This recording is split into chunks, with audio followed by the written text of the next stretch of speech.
वसईतील रिसॉर्टमध्ये मद्यधुंद पर्यटकाचा हवेत गोळीबार. अर्नाळा सागरी पोलिसांची तात्काळ कारवाई. आरोपी अटकेत. वसई तालुक्यातील कळंब येथील तुलसी रिसॉर्टमध्ये मद्याच्या नशेत हवेत गोळीबार करून दहशत निर्माण करणाऱ्या एका पर्यटकाला अर्नाळा सागरी पोलिसांनी अटक केली आहे. पोलिसांच्या सतर्कतेमुळे मोठा अनर्थ टळला असून आरोपीकडून जप्त करण्यात आलेले बेकायदेशीर गावठी पिस्तूल त्याच्याकडे कसे आले याचा तपास आता पोलीस करत आहेत.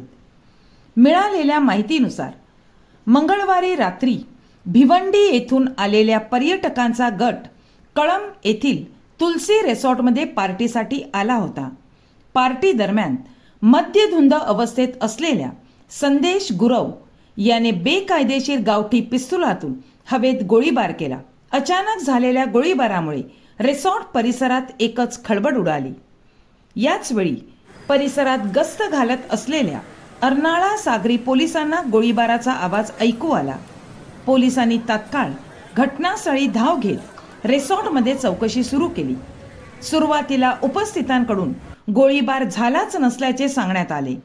मात्र पोलिसांनी घटनास्थळाची बारकाईने पाहणी केली असता रिकामे काडतोस आढळून आले. त्यानंतर पोलिसांनी अधिक चौकशी केली असता गोळीबार झाल्याचे स्पष्ट झाले. चौकशीनंतर संदेश गुरव याला ताब्यात घेण्यात आले. त्याच्या विरोधात शस्त्र अधिनियम तसेच भारतीय न्याय संहितेच्या संबंधित कलमानुसार गुन्हा दाखल करून अटक करण्यात आली आहे.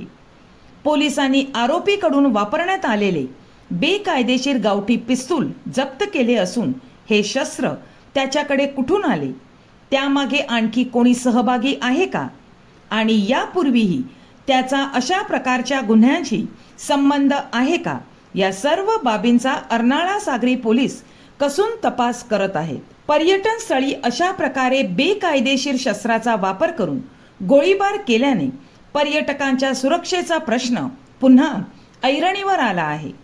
पोलिसांनी अशा प्रकारच्या बेकायदेशीर कृत्यांविरोधात कठोर कारवाईचा इशाराही दिला आहे.